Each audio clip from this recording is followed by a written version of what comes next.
खरं पाहिलं तर मंत्री महोदयांनी अतिशय सविस्तर हे उत्तर इथे दिलेलं आहे, परंतु तरी मला एक सांगावं असं वाटतं की लहान मुलं जी आहेत त्या लहान मुलांच्या हातात जो मोबाईल कोविड मधनं आला आणि सभापती महोदय 2 मिनिटं एक तास झालाय लक्षवेधी चालू, आपण बऱ्याच वेळेस हात वर केला आणि की सदस्यांना बोलायचे.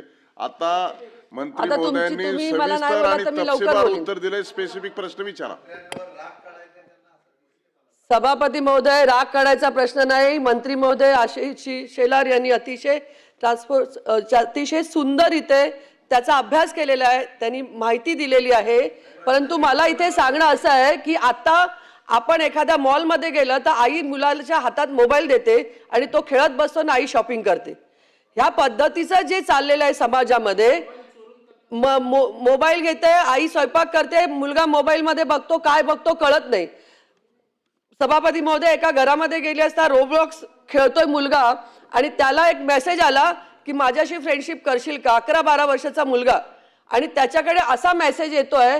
हा मेसेज ह्या पद्धतीने खेळ खेळला जातो आहे आणि हा लहान मुलांशी खेळ खेळला जातोय, ज्या माध्यमातून असं आशिषजींनी मंत्री महोदयांनी सांगितलं की या माध्यमातून आपण वेगवेगळ्या पद्धतीने करणार. त्यामध्ये 4 night, call duties, great spades अशा पद्धतीचे वेगळे वेगळे गेम्स आहेत. त्या गेम्सच्या त्याच्यातनं काढून आपण ह्या मोबाईल मधनं ते निघाले पाहिजेत, ते काढले गेले पाहिजेत आणि लहान मुलांच्या मानसिकवरती जो परिणाम होतोय तो रोखला गेला पाहिजे. तर त्याच्यासाठी आपण काय करायचं?